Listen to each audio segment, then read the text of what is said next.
Shalom e bem-vindos à Via Rápida Israel, uma frase do hebreu que significa amarás a Israel. Esperamos que vocês fiquem conosco porque nosso professor Dr. Baruch vai compartilhar um estudo expositivo da Bíblia. Dr. Baruch é professor titular no Instituto Zera Avraham, com sede em Israel. Ainda que todas as aulas no Instituto são dadas em hebraico, o Dr. Baruch fica feliz em compartilhar este estudo semanal com dublagem em português. Para mais informações sobre nosso trabalho em Israel, visite nosso site amarasaisrael.org.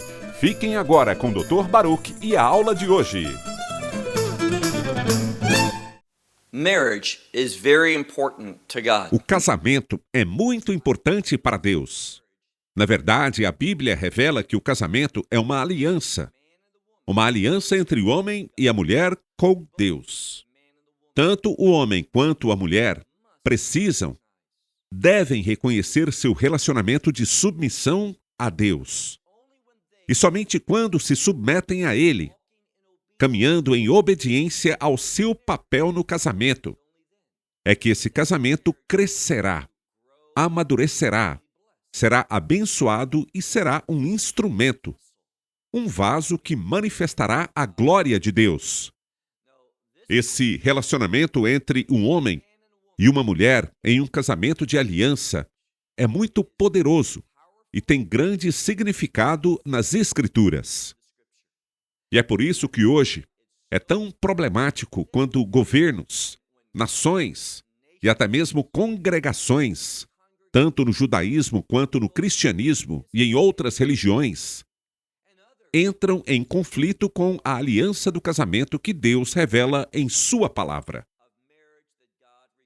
Quando negligenciamos isso, os resultados são desastrosos. Vamos abrir juntos no livro de Gênesis, capítulo 17. Repetindo, Gênesis, capítulo 17. Na semana passada, encerramos nosso estudo com Abraão. Ele se tornou um novo homem, uma pessoa diferente. Seu nome foi mudado de Abrão, como eu disse, para Abraão. Como isso aconteceu? Literalmente, quando olhamos para o nome Abrão e o transformamos em Abraão, vemos que uma letra foi acrescentada ao seu nome. Quando esta letra geralmente aparece sozinha, muitas vezes revela ou aponta para Deus, ou seja, Hashem, o Senhor Deus Todo-Poderoso. E por meio da fé e do fruto da fé, que é a obediência, que Abraão foi transformado. Esse princípio é muito verdadeiro para nós hoje. Quando exercemos a fé e permitimos que ela se mova em nossas vidas, a mudança acontece. E essa mudança se manifesta na obediência à palavra de Deus. Ela nos transforma em um novo homem, ou, como veremos hoje, em uma nova mulher. É muito significativo como essa segunda metade de Gênesis 17 se desenrola, porque mostra que Sara terá um papel igualmente significativo nos propósitos e nos planos de Deus. Então, veja o versículo 15. Deus está pedindo que ele lhe ofereça algo. E disse Deus mais a Abraão: sua mulher já não se chamará mais Sarai. Seu nome será Sara. Há uma mudança semelhante. Com Abraão, uma letra foi simplesmente acrescentada. Mas com Sarai, uma letra, o Yud, foi removida ou retirada. É a mesma letra de Rei, foi adicionada. E a mesma letra, o Rei, foi adicionada. O que isso significa? O nome Sarai significa minha princesa. E a maioria dos comentaristas entende que, da perspectiva de Abraão, Sara era a princesa de Abraão, não de outra pessoa. Ela pertencia a ele, assim como ele a ela, nesse relacionamento de aliança. Mas agora, com a mudança dessa letra, uma sendo removida e a outra adicionada, o nome Sara, de modo geral, significa princesa. Quando analisamos a maioria dos comentaristas rabínicos, eles indicam que essa mudança de nome tem a ver com uma posição mais ampla, mais abrangente. Sara não é mais apenas a princesa de Abraão, mas a princesa de todos, porque ela será uma governante como ele é um governante ao estabelecer os propósitos, os planos e, em última análise, a realidade do reino neste mundo. Tudo começou com este homem e esta mulher. Mais uma vez, no versículo 15. Disse Deus mais a Abraão: Sara, sua mulher, já não se chamará mais Saraí. Seu nome será Sara. Versículo 16. E eu a abençoarei, e também por meio dela darei a você um filho. Eu li esse versículo de maneira muito literal, porque é muito significativo. Deus a está abençoando. A bênção vem através de Sara, e dela para Abraão vem o filho. Ele não poderia ter recebido o que Deus queria que ele tivesse sem sua esposa. E esse é um princípio muito importante. A esposa é um instrumento, um vaso de Deus para que o homem possa receber. Portanto, ele precisa reconhecer a grande importância de sua mulher no chamado que Deus lhe deu. Porque o chamado dela está intimamente ligado ao dele. Sem a participação dela, esse resultado não se concretizará. Então Deus diz aqui, em uma linguagem muito significativa, a ordem das palavras é de grande importância. Ele diz: eu a abençoarei e por meio dela darei a você um filho. Era somente por meio dela. Isso é importante porque daqui a pouco Abraão vai discordar desse ponto. Veja agora, por favor, na segunda metade do versículo 16. Deus ainda está falando e diz: sim, eu a abençoarei, e dela procederão nações e reis de povos. E o que nós entendemos dessa afirmação? Nós sabemos que Abraão tem 99 anos, quase 100. E Sara, nessa época, tem 90 anos de idade. O que Abraão vai dizer é o seguinte: ele vai pensar de uma maneira muito limitada e restritiva. Deus quer fazer algo grandioso.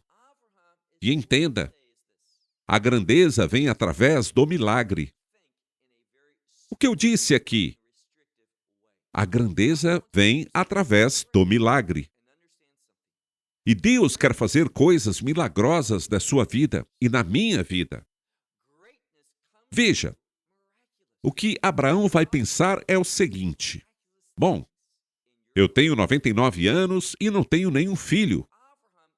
Mas Deus está lhe dizendo: sabe de uma coisa? Essa mulher que você tem, que tem 90 anos, essa mulher com quem você tem um relacionamento de aliança, por meio dela procederão nações.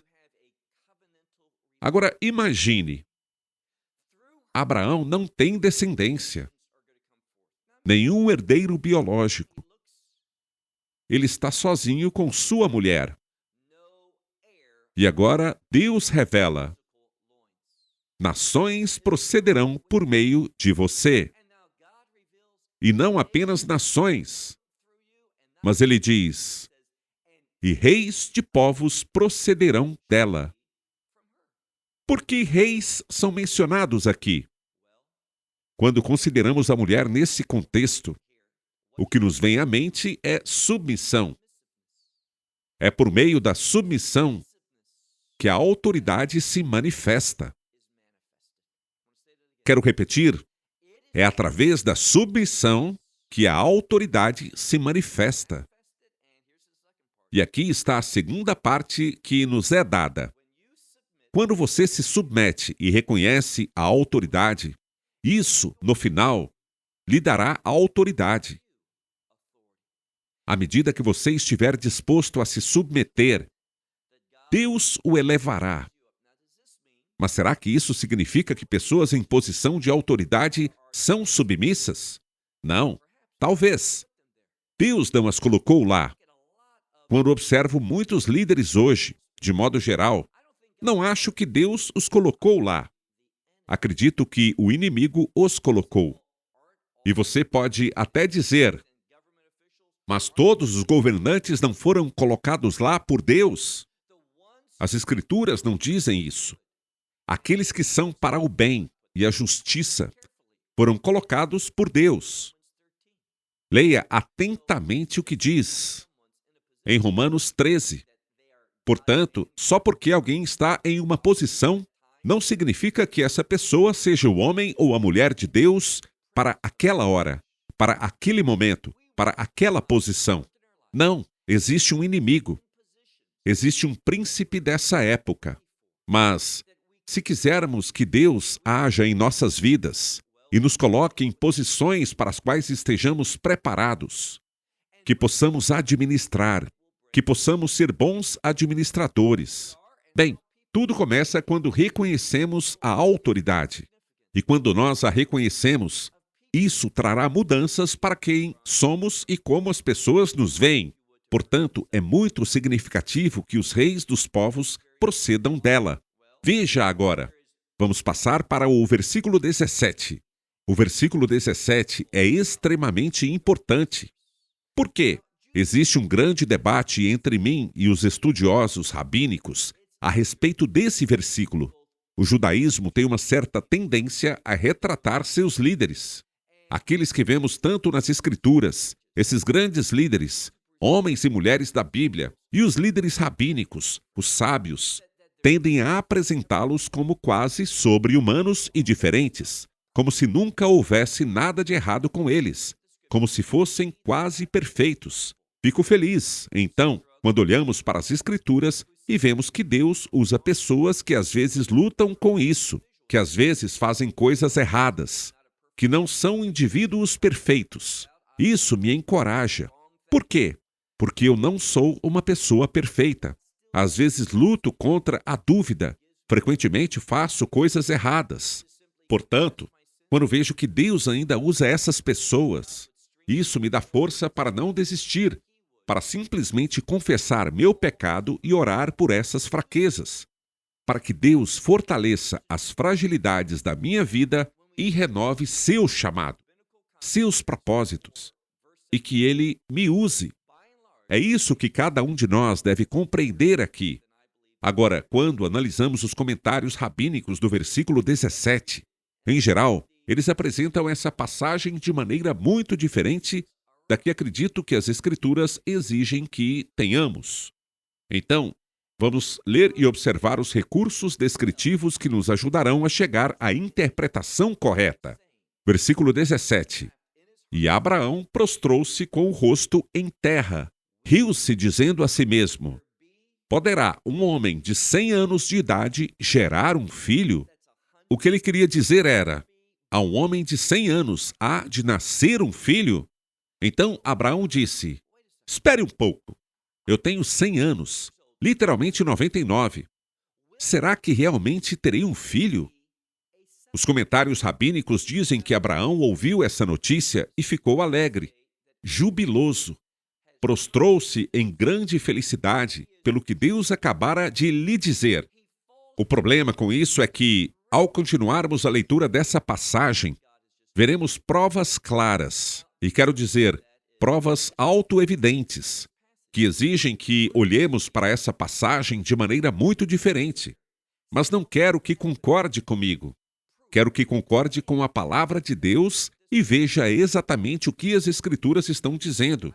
Então, mais uma vez, Abraão riu-se dizendo a si mesmo, poderá um homem de 100 anos gerar um filho?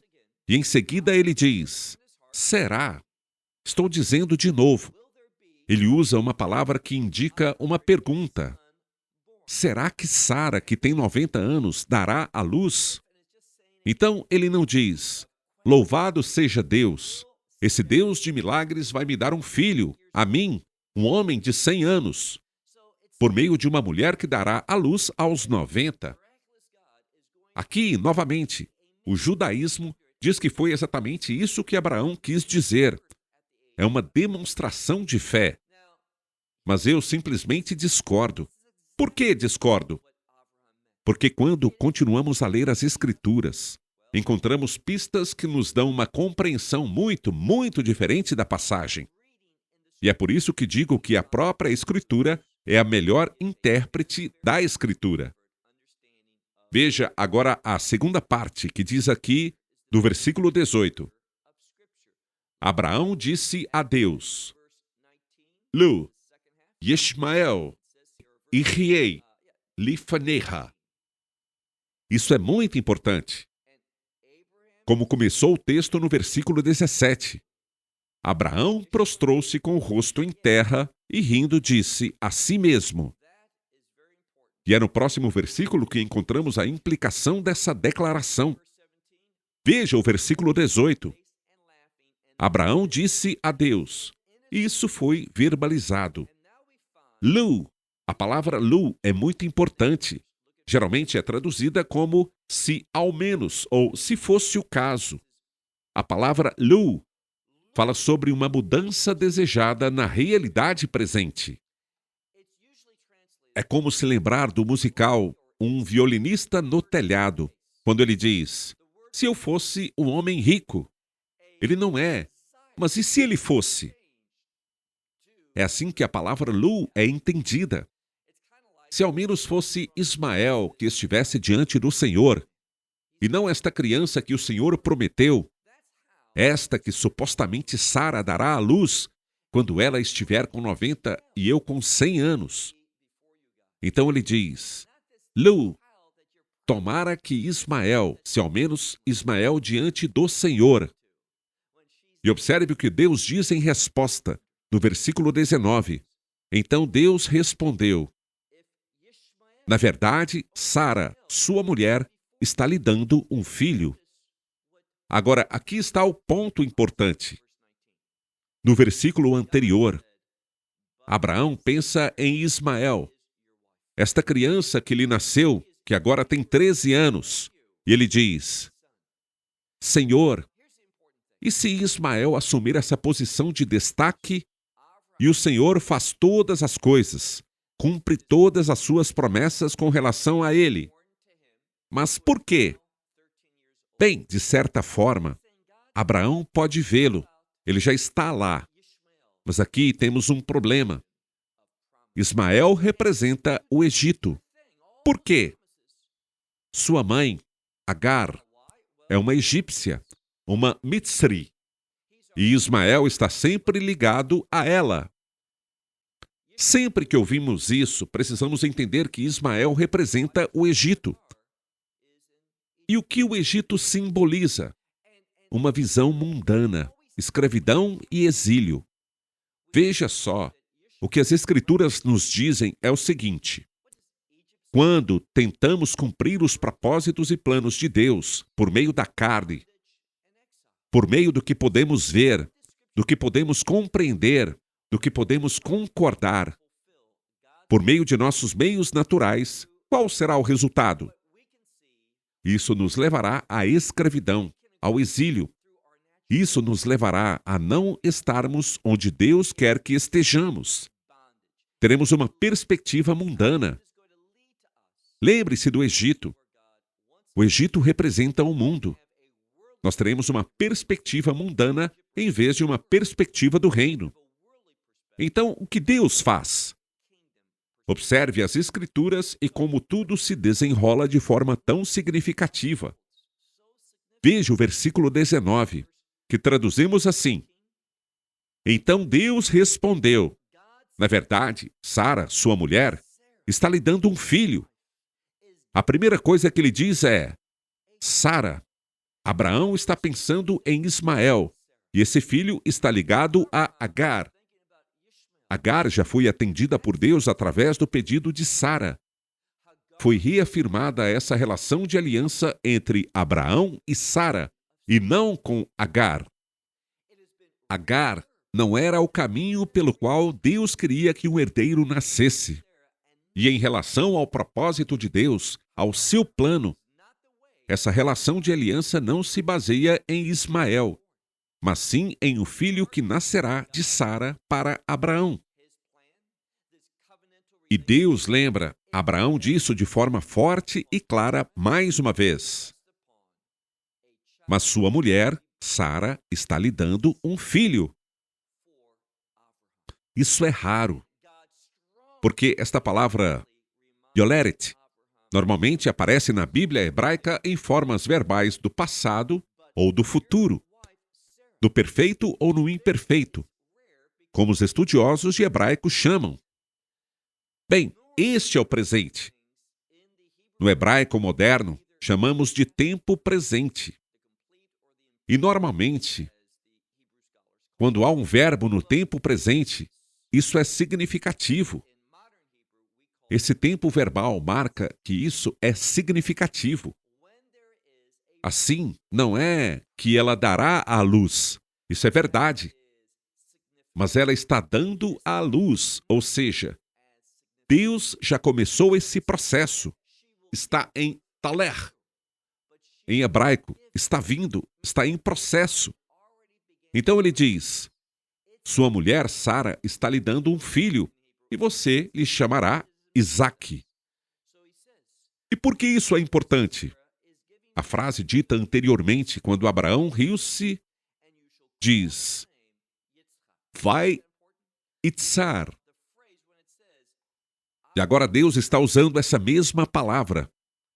Você duvidou de mim? Zombou disso? Pensou que era um absurdo? Bem, deixe-me te dizer uma coisa. Você terá um filho, e ele se chamará Isaque. Porque quero que você se lembre de toda a dúvida que teve. Isso é a realidade. Toda vez que você olhar para seu filho Isaque, você saberá que poderá confiar em mim, acreditar em mim, e não rir, duvidando que isso seja ridículo. Mas poderá rir e desfrutar desse Deus milagroso. Então, você acredita em um Deus milagroso? Se fizermos tudo certo, o resultado será alegria. Ficaremos jubilosos com as coisas que Deus está fazendo em sua vida. Então, ele diz aqui, continue lendo o versículo 19. Estabelecerei a minha aliança com ele para Brit Olam, para um reino. A maioria das Bíblias diz aliança eterna, sem problemas. Mas quando a palavra Olam aparece, devemos pensar em reino. O reino é eterno. Então, é uma aliança de reino. E, em última análise, esta aliança é a aliança abrâmica, cujo fundamento é o Messias. É por isso que digo que é um reino messiânico. É uma aliança messiânica. Esta é uma passagem messiânica. Continuando, estabelecerei a minha aliança com ele, que será uma aliança eterna, ou do reino, para todos os seus descendentes.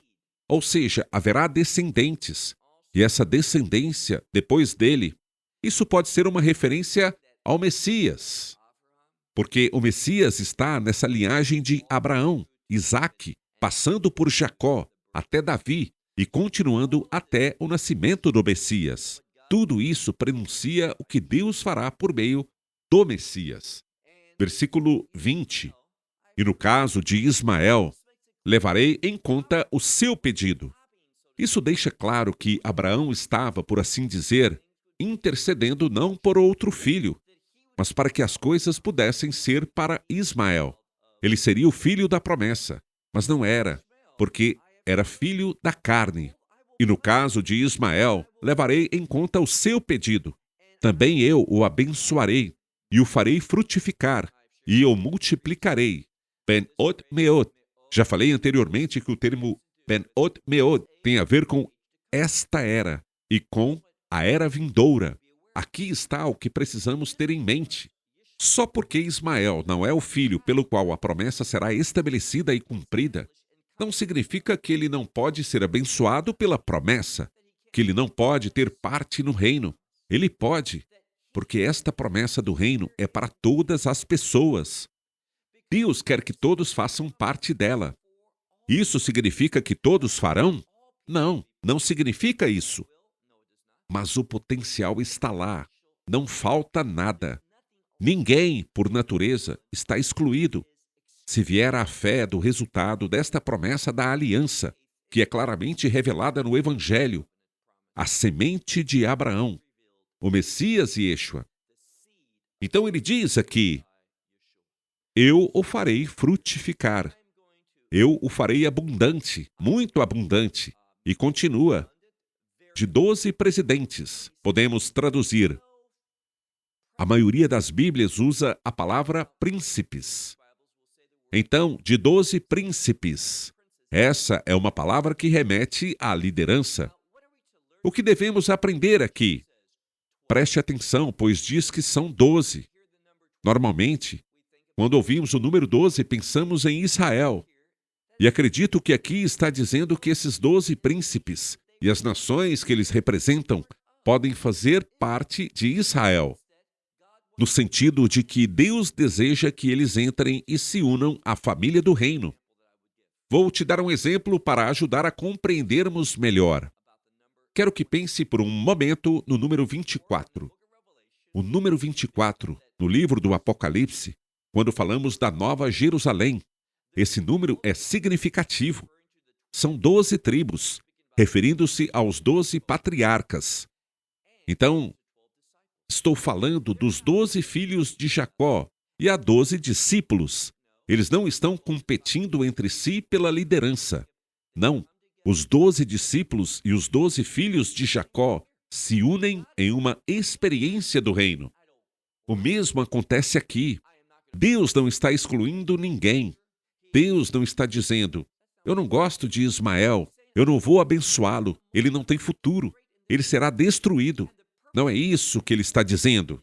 Ele está dizendo, vou abençoá-lo, vou multiplicá-lo, vou torná-lo grande neste mundo. E o propósito desta exaltação é apoiar Israel, não se separar de Israel. Agora, deixe-me sair um pouco do assunto por um momento, porque acho que é muito importante.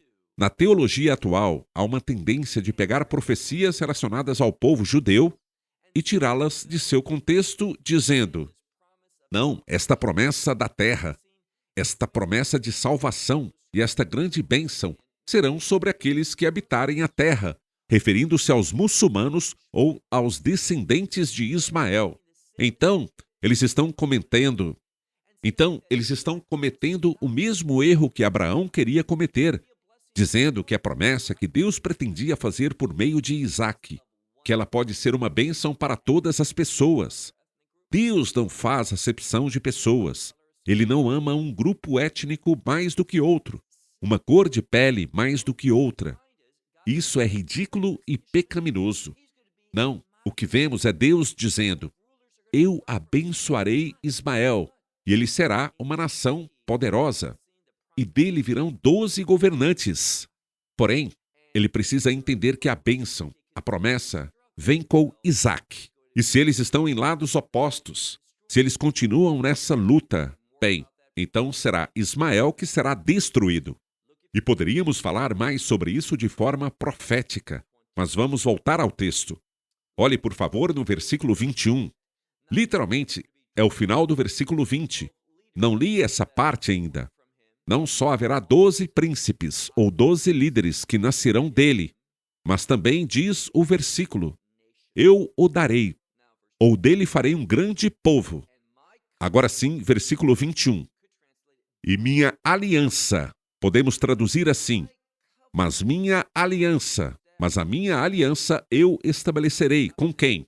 Com Isaque, com mais ninguém. Eu a estabelecerei com Isaque, a quem Sara lhe dará um filho. Lemoed Hazé, Peshinaha Her. E diz o versículo que ela dará esse filho a Abraão. E ela fará isso, Lemood Moed. Moed é o que normalmente consideramos um tempo festivo. É um determinado tempo ou um período designado. A palavra moed vem do termo hebraico que significa designar, ou seja, no tempo designado. E depois ele usa o termo Shina Aher. A maioria das Bíblias traduz por no próximo ano. No próximo ano seria Beshinar Haba, mas aqui é Beshinar Ha-Aher, em um ano diferente. E o que está escrito? Não tenho dúvida de que se refere ao próximo ano, mas é importante prestar atenção à linguagem, a essa mudança. Quando se fala de Aher, está se falando de algo diferente. E o que é? O que podemos concluir a partir disso? A mudança mostra que, com o nascimento dessa criança, haverá diferenças. As coisas serão muito diferentes por causa do seu nascimento. Veja agora o versículo 22. E quando terminou de falar com Abraão, Deus subiu e retirou-se da presença dele. Eis o que eu gosto de Abraão. Ele queria algo mais. Deus disse não, e Deus partiu. Observe que ele teve a última palavra, poderíamos dizer. Mas observe como Abraão respondeu. Versículo 23. Abraão tomou seu filho Ismael e todos os nascidos em sua casa e os que foram comprados, todos os de sexo masculino, da casa de Abraão. E o que ele fez? Ele circuncidou a carne do prepúcio naquele dia, como Deus lhe ordenara. Este é um ato de obediência. Ele cumpre o que Deus havia dito anteriormente sobre a aliança. O fato de Abraão ter praticado a circuncisão naquele dia revela que ele, exatamente como está escrito, exatamente como Deus lhe havia falado, ele concordou, ele aceitou, ele respondeu. No início, com dúvidas, querendo fazer de um jeito diferente, do seu jeito, do jeito de um homem carnal. Mas no fim, ele disse: está bem, Senhor, eu quero ratificar a sua aliança. E a ratificação dessa aliança é a circuncisão. A circuncisão envolve sangue. O sangue é necessário para a ratificação de uma aliança. Mas a circuncisão também revela o que essa aliança produz. E o que é? A morte da carne. Portanto, é muito importante que aqui vejamos a circuncisão não relacionada à lei de Moisés, mas à aliança de Abraão. Uma aliança de fé, uma aliança fundada no Messias que produz verdade espiritual, uma colheita espiritual e a morte da carne. Vejamos agora o versículo 24. Abraão tinha 99 anos quando foi circuncidado. Versículo 25. Ismael, seu filho, tinha 13 anos quando lhe foi circuncidada a carne do seu prepúcio. O número 13 é muito importante. Por quê? O número 13 fala sobre a unidade entre o povo de Deus, 12, e o povo de Deus, um Deus. Unidade entre o seu povo e Deus. E quando isso acontece? Quando não caminhamos na carne. Nós seremos unidos a Deus. Quando vivermos na carne, não será assim. Versículo 26. Naquele mesmo dia, Abraão e seu filho Ismael foram circuncidados. Nesse mesmo dia. O que isso significa? Ele não hesitou, não pensou a respeito, não refletiu sobre o assunto. Deus lhe disse o que aconteceria e ele se submeteu. E essa submissão se manifestou em ação, em obediência. E essa obediência produz a morte da carne, da natureza carnal. Versículo 27. E todos. Isso significa que ele não fez isso apenas com alguns, mas foram todos. Observe novamente o versículo 27. E todos os homens de sua casa, os nascidos em casa, e os comprados com dinheiro ao estrangeiro, Ben-Nehar, foram circuncidados com ele. Ou seja, eles se uniram. Por meio de quê? Pela unidade, por meio da aliança. Então, quando olhamos para essa passagem, vemos que os caminhos de Deus não mudam. Você pode se submeter a eles ou ficar de fora. Não sejamos céticos. Sejamos pessoas que seguem a aliança de Deus, associando a isso a nossa obediência. Como resultado, haverá um poder espiritual e a morte da carne. A última coisa que quero dizer é que é muito importante percebermos que Deus está usando essa aliança matrimonial para cumprir seu propósito. E também como ele elevou Sara a uma posição de igualdade. O nome dela foi mudado. O nome dele também. Foi por meio dela que Abraão cumpriria ou receberia o cumprimento dessa aliança. Um filho que seria o alicerce para todos os outros frutos dessa aliança.